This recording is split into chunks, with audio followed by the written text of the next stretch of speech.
ఒక రాత్రి మేము తాతమ్మలను చూసి ఇంటికి తిరిగి వచ్చాము. ఇంటి ముందు వరకు నడుస్తున్నప్పుడు నేను నా బెడ్రూమ్ కిటికీ వైపుకి చూశాను. పరద వెనుక నల్లని ఒక నీడ నిలబడి ఉంది, కదల్లేదు. నేను నా చెల్లిని పిలిచాను. అది ఆమె అనుకున్నాను, కాని ఆమె కదల్లేదు. లోపలికి వెళ్ళినప్పుడు ఆమె కింద కౌచ్ మీద కూర్చుని ఉంది. నేను అక్కడ చూసిది ఎవరు లేదా ఏమి. కొన్ని వారాలు గడిచిపోయాయి. తరువాత వాసన వచ్చింది. ఒక దుర్వాసన పాడుబడ్డ దానిలా నా గదిలోంచి కొద్దిగా వ్యాపించసాగింది.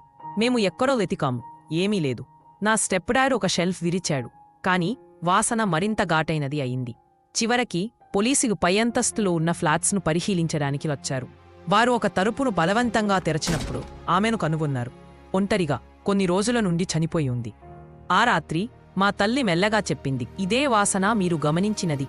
ఈ రోజు వరకు ఆ ఆలోచన నా మనసుని వదలదు. నా కిటికీలో నేను చూసిన ఆ నీడ ఆమెదేనా? ఆమె కనబడకముందు కనిపించడానికి ప్రయత్నించిందా?